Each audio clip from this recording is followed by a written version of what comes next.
अब के बिछड़े तो शायद हम ख्वाबों में मिले, जिस तरह सूखे हुए फूल किताबों में मिले। शायद अहमद फराज की ये लाइंस अब रोहित, शमी और द्रविड़ से ऐसे जुड़ गई है कि मानो इनके लिए ही लिखी गई थी। उधर कोहली और अश्विन की अलमारी में ट्रॉफी भले ही हो, लेकिन गम की रातों का नंबर उससे ज्यादा बड़ा है। बाकी प्लेयर्स के लिए वर्ल्ड कप खेलने के मौके काफी पड़े हैं, लेकिन अपने ख्वाब कितने हासिल कर पाएंगे कुछ नहीं पता है। इसके बाद नंबर आता है फैंस का। हम में से कितने ऐसे होंगे जो शायद अगला वर्ल्ड कप भी न देख पाए, क्योंकि इनकी जिंदगी में जवानी का जो दौर 83 या 87 के आसपास शुरू हुआ था वो अब ढलान पर है। ऐसे ही जो अब लड़के और लड़कियां हैं वो अगले वर्ल्ड कप तक मर्द और औरत की भूमिकाओं में आकर गृहस्थी की जिम्मेदारियों में इतने घुल जाएंगे कि मैच तो क्या, एक ओवर देखने की भी फुर्सत नहीं होगी। साफ साफ कहें तो परसों रात मिली हार एक बड़े हिस्से के लिए आखिरी मौका थी वर्ल्ड कप जीत का। हालांकि ये साइकिल रिवॉल्व करती रहती है, इसलिए अगले वनडे वर्ल्ड कप तक बल्कि 6 महीनों बाद T20 वर्ल्ड कप में फैंस का नंबर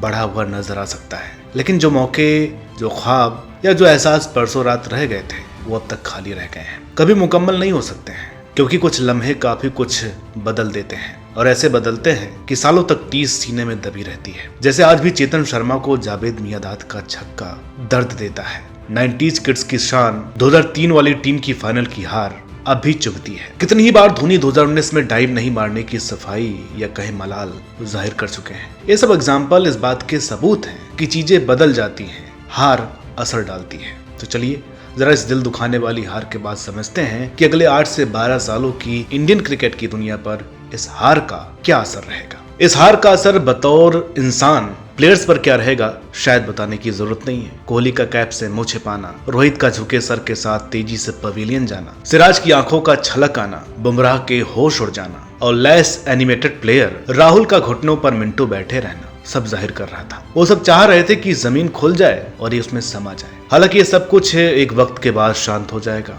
इमोशनली डिस्टरबेंस वक्त भर देता है, लेकिन जो मेंटली डिस्टर्ब ये प्लेयर्स हुए हैं वो डर आसानी से पीछा नहीं छोड़ेगा। क्योंकि आप 2013 के बाद इंडिया की नॉकआउट में हार का पैटर्न देखें तो आप पाएंगे कि 2019 तक हम अपने खराब खेल या सामने वाले के जबरदस्त खेल के चलते हारे, लेकिन बीते 2 वर्ल्ड टेस्ट चैंपियनशिप फाइनल, एक T20 सेमीफाइनल और अब ये फाइनल सब अपनी शेल में घुसकर हारे। फियर ऑफ फेलियर चेहरे पर, अप्रोच पर और खेल पर साफ दिख रहा था। इस फियर के कारण ही हम इतना डीप चले जाते हैं कि पूरे टाइम दबे रहते हैं, अटैक नहीं करते हैं और बिना कोई मौका हासिल किए हार जाते हैं। अब मसला ये है कि ये पैटर्न सा बन गया है। जिस तरह जीत के मंत्र, जीत का एटीट्यूड, जीत की लत आगे फॉरवर्ड होती है, उसी तरह ये डर भी आगे मिलता है। इसका बेस्ट एग्जांपल साउथ अफ्रीका है। हर बार कप के करीब आते हैं और फिर छोड़ देते हैं। इसलिए हमें डर है कि अगले कुछ सालों तक ये हार कहीं आने वाली पीढ़ियों को भी वो डर न दे जाए जिसमें हम हमेशा उलझ कर रह जाएं। इम्पैक्ट वाले पहले पॉइंट पे हमने प्लेयर्स पर पड़ने वाले जिस इम्पैक्ट को आपको समझाया है, उसके लास्ट में हम ड्रेसिंग रूम तक पहुंच गए थे। वो ड्रेसिंग रूम जो अपना कल्चर साथ लेकर के चलता है और नए चेहरों को विरासत के तौर पर एनवायरनमेंट मिलता है। ये वजह है कि परसों की हार से हमें आने वाली पीढ़ियों के नेगेटिव या बोले हद से ज्यादा डिफेंसिव होने का डर है। फियर ऑफ फेलियर का ये पैटर्न अगर फॉलो में आ जाए तो क्या बंटाधार होता है वो पाकिस्तान और बांग्लादेश के एग्जाम्पल बेस्ट तरीके से समझाते हैं। वहाँ की क्रिकेट में प्लेयर देश से ज्यादा अपनी इज्जत और टीम में जगह के लिए खेलते हैं। हालांकि इंडिया में टैलेंट इतना है कि अप्रोच मुश्किल है, लेकिन इंडिया के इमोशनल नेचर के कारण ही फैंस का क्रिकेट से मुंह मोड़ लेना भी सबसे ज्यादा ही पॉसिबल है।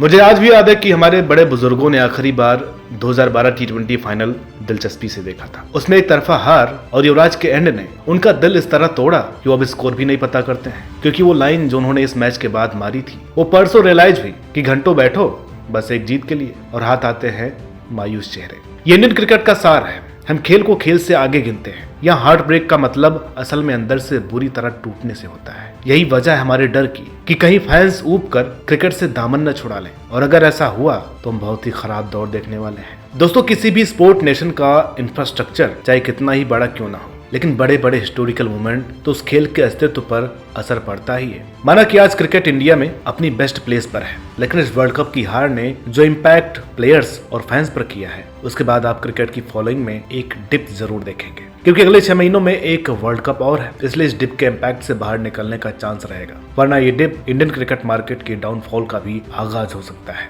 जैसे हमने फुटबॉल में ब्राजील की, हॉकी में पाकिस्तान की कहानी देखी है, वैसे कहीं क्रिकेट में इंडिया की ना बन जाए, क्योंकि जब खेल को दर्शक नहीं मिलते हैं तो उसकी कमाई नहीं होती है, और जब कमाई नहीं होती तो पहले बतौर नेशन स्पोर्ट स्टक होता है और फिर डाउनफॉल शुरू होता है। बाकी हम ऐसा क्यों बोल रहे हैं वो आप परसों होने वाले इंडिया वर्सेज ऑस्ट्रेलिया मैच के अवेलेबल टिकट नंबर को देख करके समझ लीजिए।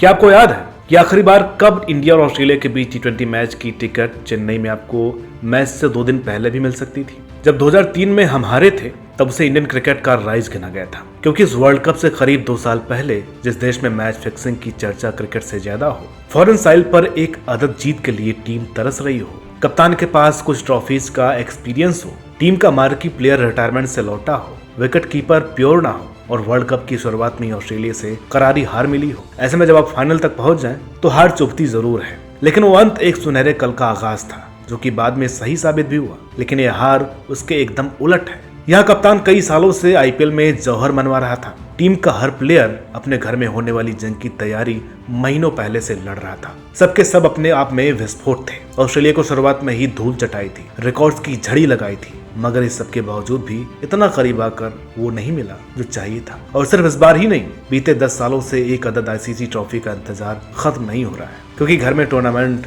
कोहली के रिकॉर्ड्स, रोहित का टैग, शमी का जादू सब एक साथ आए थे, इसलिए ये बेस्ट चांस था। ऐसे में जब ये चांस साथ नहीं होंगे और टूर्नामेंट बाहर की मिट्टी पर होंगे तो अगले कुछ सालों तक जीत तो और भी मुश्किल है। और यही वो सिलसिला है जो अगर जल्द से जल्द नहीं तोड़ा गया तो दिन दूर नहीं जब सुपर पावर क्रिकेट नेशन का टैग सिर्फ बिजनेस मेकर क्रिकेट नेशन में बदल जाएगा। क्योंकि फैंस को अच्छी परफॉर्मेंस बात कर रखती है, लेकिन देश को बड़ी जीतें बांधती है, जिसका best example West Indies cricket है। वहाँ 21वीं सदी के स्टार लौट आए हैं, फिर भी बतौर टीम अच्छा नहीं खेले तो आज वर्ल्ड कप का हिस्सा तक नहीं है। दोस्तों, आपने हमें अक्सर आईपीएल को क्रिटिसाइज करते हुए देखा होगा कि आईपीएल की वजह से प्लेयर्स नेशन से ज्यादा फ्रेंचाइज क्रिकेट पर फोकस करते हैं, रुतबे से ज्यादा अहमियत अब पैसों की है और ना जाने क्या क्या, जिस पर हम अब भी अडिग हैं। लेकिन इस सिक्के का दूसरा पहलू ये भी है कि अगर आईपीएल नहीं होता तो इंडियन क्रिकेट की जो तस्वीर आज दिख रही है वो शायद हमारी और आपकी कल्पना में भी कभी नहीं होती। इसलिए जब परसों की हार हुई और हमने उसके इम्पैक्ट पर अपना जहन दौड़ाया तो आईपीएल को एक अलग डर उजागर हुआ। वो डर जिसे हकीकत बनने में ज्यादा वक्त नहीं लगेगा, वो डर जो लगातार मिल रही इन हारों से दो तरफा हो चुका है। पहले तो फैंस कहीं इतने खफा ना हो जाएं कि क्रिकेट और आईपीएल तक से नाता तोड़ लें। दूसरा ये है कि आईपीएल कहीं देश के चलते लगातार टूट रहे दिलों का दूसरा घर न बन जाए। अब जैसे फुटबॉल में प्लेयर्स को सिर्फ वर्ल्ड कप पर याद किया जाता है, वैसे ही कहीं आईपीएल भी फैंस की प्रायोरिटी न बन जाए। अगर अगले कुछ सालों में ऐसा हुआ तो उस दौर की नींव ये इस फाइनल की हार ही होगी, जो अगले 10 साल नहीं क्रिकेट हिस्ट्री को इम्पैक्ट करेगी। दोस्तों, उम्मीद करेंगे कि हमारी ये सारी अटकलें सिरे से खारिज हों, इंडियन टीम फिर से अपने रंग में लौटे और वो कमाल करे जिसकी हम उम्मीद किए बैठे हैं। इस दौर में कम से कम एक बार तो हम उसके गवाह बन पाए। बाकी आपका इस विषय पर क्या कहना है कमेंट करके बताइएगा। वीडियो अच्छी लगी हो तो प्लीज़ इसे लाइक करें, शेयर करें। चैनल पर नए हो तो प्लीज़ इसे सब्सक्राइब करना ना भूलें। मिलता है आपसे अगले वीडियो में, तब तक के लिए नमस्कार।